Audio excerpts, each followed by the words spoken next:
বলুন ঠিক কি বলুন? এই দাজ্জাল নামক কাজ্জাবগুলো বিশ্বে ছড়িয়ে পড়েছে।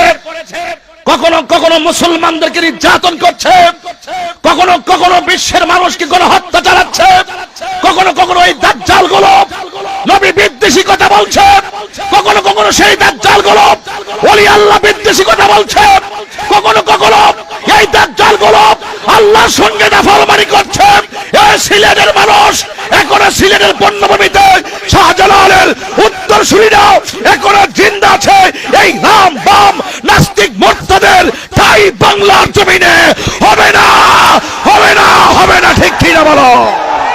মাননীয় প্রধানমন্ত্রী, এখনই সময় যারা নবীর বিরুদ্ধে কথা বলবে, যারা ওলি আল্লাহর বিরুদ্ধে কথা বলবে, যারা কোরআনের বিরুদ্ধে কথা বলবে, আর একটি আইন পাস করে এই বাংলাদেশের ইতিহাসে আপনার নামটাকে স্বর্ণাক্ষরে লিপিবদ্ধ করুন। কোটি কোটি সুন্নি জনতা আপনাকে স্যালুট জানাবে, আপনার পাশে থাকবে।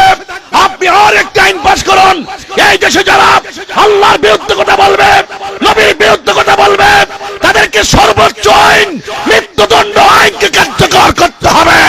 কার্যকর করতে নবীর বিরুদ্ধে কথা বলবে, তাদেরকে সর্বোচ্চ আইন মৃত্যুদণ্ড আইনকে কার্যকর করতে হবে, কার্যকর করতে হবে।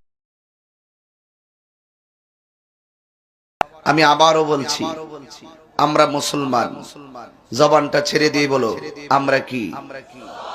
আল্লাহ কোরআনে বলছেন, তোমরা মুসলমান না হয়ে মরিও না, মুসলমান না হয়ে মরিও না। দলিল কি? দলিল হলো আল কোরআন।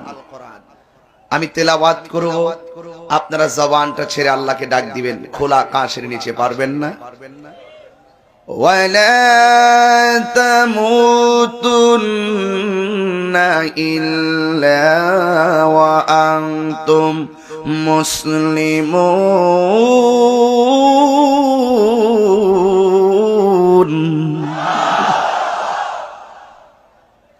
আল্লাহ রাব্বুল আলামিন বলেন, তোমরা মুসলমান না হয়ে মরিও না। এখন প্রশ্ন আসে, মুসলমান কাকে